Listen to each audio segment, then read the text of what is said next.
Hi guys, happy Friday. It's another episode of Love, Sex, Lies, and Reality.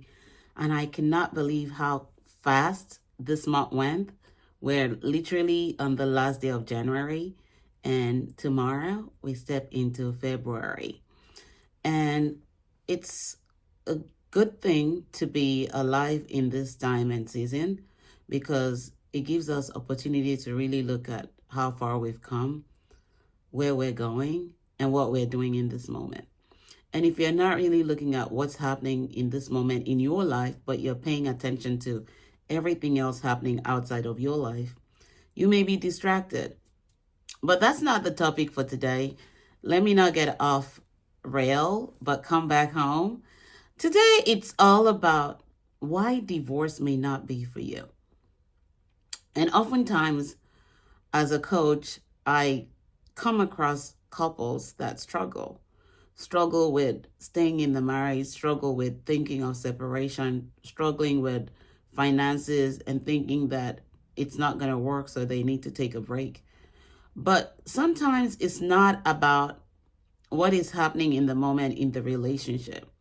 Most of the time, it's about the internal conflicts we've had since childhood. And sometimes those don't come up during childhood, they come up in adulthood.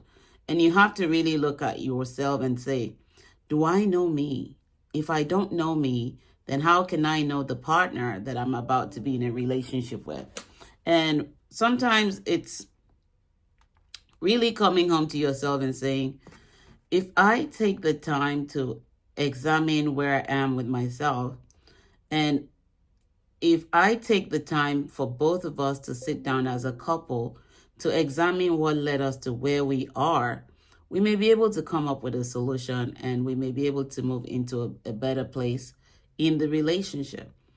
And so when I get clients or I get to speak somewhere and I have couples come to me about we're on the verge of divorce, here are a few things that I usually share, and I want to share with those of you that may be going through something similar so that you're not rushing into what you don't need, but you're evaluating where you are, what's going on internally, those struggles. You're having the conversations together as a couple, and you're trying to resolve issues that can be worked around, right? It's not everything that you can walk around. There are things that you can walk around. There are things that you can resolve. But if you allow ego and fear and trauma to derail you, then you may not be able to resolve issues. You may just find yourself thinking out is out, and that's it. And then you find yourself going into rebounds and unhealthy relationships because healing hasn't taken place and you haven't really taken the time to evaluate what's going on within. And so today it's, if you are thinking about divorce, if you are going through divorce, maybe you've started the paperwork. If you have already been divorced and you're thinking of coming back together, here are some nuggets that I want to share that can help you.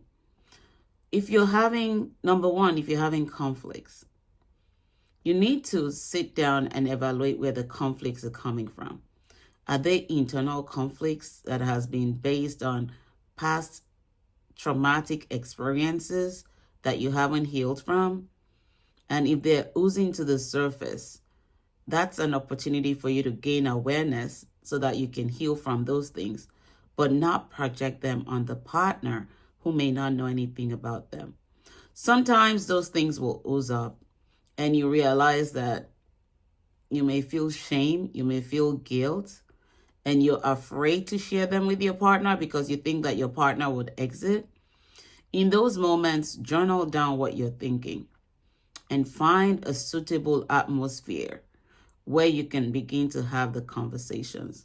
Shame and guilt are conscious awakening moments that bring us opportunities to get off what we're hiding so that we can become free. It's about releasing what no longer serves you, releasing what you're afraid of, releasing everything that you may be incubating that is actually producing toxicity in your space without you knowing it. And so before you get into divorce, or if you're already in the process, look at those conflicts and ask yourself, is it something about you? Is it something that you've gone through in the past that you need to heal from? Is it something that is causing the friction between your marriage because you both have things that you have to heal from individually as well as a couple? And as you begin to look at those things, start addressing them, because the more you address them, the more you begin to see that you can get lighter than carry the weight on your shoulders and they weigh you down. The second thing is look at how you're communicating with each other, because conflicts also affect communication. Let me say that again. Conflicts affect how you communicate with each other. When you have conflicts, you're either defensive or you're attacking. Defensive in the sense that before a word is uttered that will remind you of the pain, you deflect. You deflect into something else, or you attack your partner with what is bothering you, which is a form of projection. And so if you're projecting on the partner who doesn't know anything about it, without taking the time to communicate what you're experiencing first with yourself, because communication starts with us. If you don't know how to communicate with yourself, you will not know how to communicate well with others. Communication also requires that you reflect on your thoughts, you reflect on your words, and make sure that you're not negatively impacting other people that are part of your journey and your life, especially your partner when you're in a relationship. And so as you begin to communicate with yourself, express how you feel. Sit with the feelings and emotions. Evaluate them. What is behind this emotion? What is behind this feeling? How can I learn from it? Because emotions are teachers. And if you're willing to learn, emotions will teach you about yourself, where the more you learn as you sit with it, the more you learn as you understand it, the more you learn as you put a name to it so that you can uncover what lies behind it, the easier it becomes for you to communicate with yourself without holding back your emotions, or without being defensive when you're communicating with other people, or without being attacking in an attacking mode when you're communicating with other people. The third thing is to look at the issues that are coming up for both of you as a couple. What are some ways you can resolve those issues? If you talk about finances, you have to look at the gifts that are in your hand. And this is one that I see mostly when I coach. And it's something that we don't even think about when we think about money, which is paper, and we start fighting. And we don't think about the gifts that are in our hands, because each of us came to this world with so many talents that God has given us as gifts. And when we don't tap into those gifts and we allow financial situations to disrupt relationships, then it's because we're just acting from a place of reaction and not necessarily a place of response. And we haven't processed what we're going through. I have that quote in my book, Beyond the Pain. Think before you act, reason before you react or respond. Because when you reason, you're able to come with solutions in your relationship. And when you talk about finances, is it one person making more than the other, or one person spending more than the other? How can you both come together and resolve financial issues? What other gifts do you have in your hands that can help you take on other tasks as a side job or a side hustle that you want to do to make sure that you're partnering in a way where it's benefiting the relationship and benefiting you as individuals? And there's no losing in that. You're both in a win-win situation because you're partnering and supporting each other. Number 4 is evaluate your relationship. Did it start as a transaction? Because that is one of the reasons why relationships fail. People go into relationships based on transaction.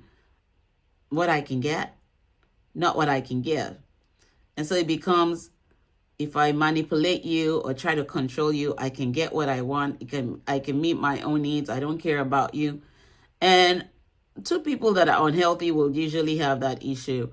Or one person is unhealthy and the other person is healthy, and you're trying to make it work, on equal yoke. And so you find the struggle going on to where you're like, I need to transact, I need to transact, I need to transact. But the transaction is not working. So what can you do in that instance when it's a transaction and you still want to be together, but the issues that you're facing want to throw you apart?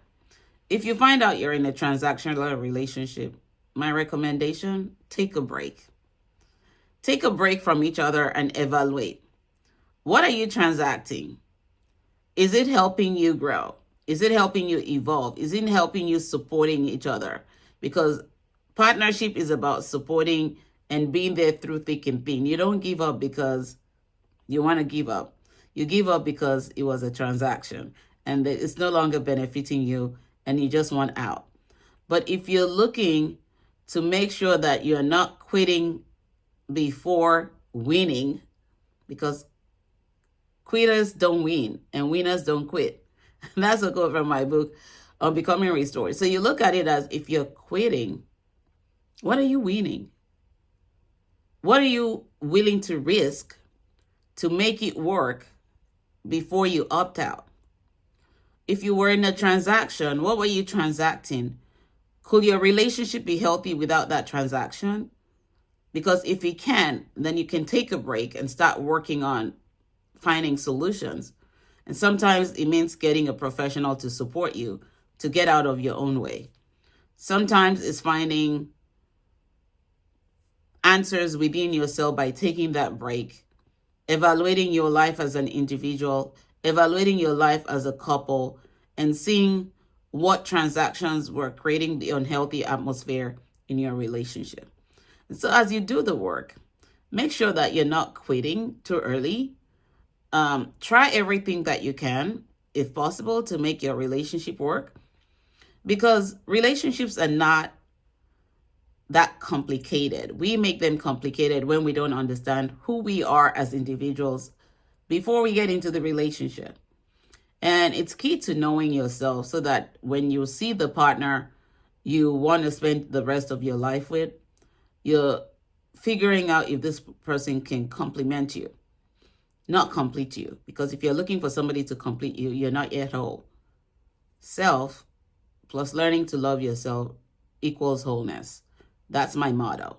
And if you know yourself, if you love yourself and you feel whole, you will find somebody to complement you, not complete you. And so as you take a look at your relationship, before you divorce, before you separate, evaluate what you can do if it's workable. The only time I would tell you not to stay in there is if it's abusive and it's taking a toll on your emotional and mental health as well as your physical health. I do not support abuse, and I will not encourage that you stay in an abusive relationship, because you will definitely lose yourself and it will take you a longer time to regain consciousness of who you are. So make sure it's not abusive. If it's workable, work it out, because you may not find anything better out there. Trust me. You may just figure out that you're going round and round in circles and there is no solution. And you don't want to be in rebounds, because rebounds are unhealthy. They will even result in you losing yourself further. And you don't want to rush into a relationship, because a relationship is meant to be a lifetime thing. And there's no need to rush. The more you know yourself, the better it becomes. The better you become, the easier it is for you to figure out who will complement you. Remember, it's about what works best for you, not what works best for the other person, because this is your life. It was handed to you by God to own, to live, and to have your being. And you also have to realize that people come into our lives to teach us areas that we don't know about ourselves. So if you find yourself saying it's not working out, maybe it's because there are lessons that you need to learn about yourself first. Remember to never stop loving while living. When you stop loving, you stop living. When you stop living, it means it's time to go back to the maker. But while you're still here, remember, when love speaks, it is about us or we. When ego speaks, it is about I or me. Ego, transactional. Love, partnership, not perfection. Partnership, not perfection. That's what love is. Partnership, not perfection. Until next time, take good care. God bless. Bye-bye.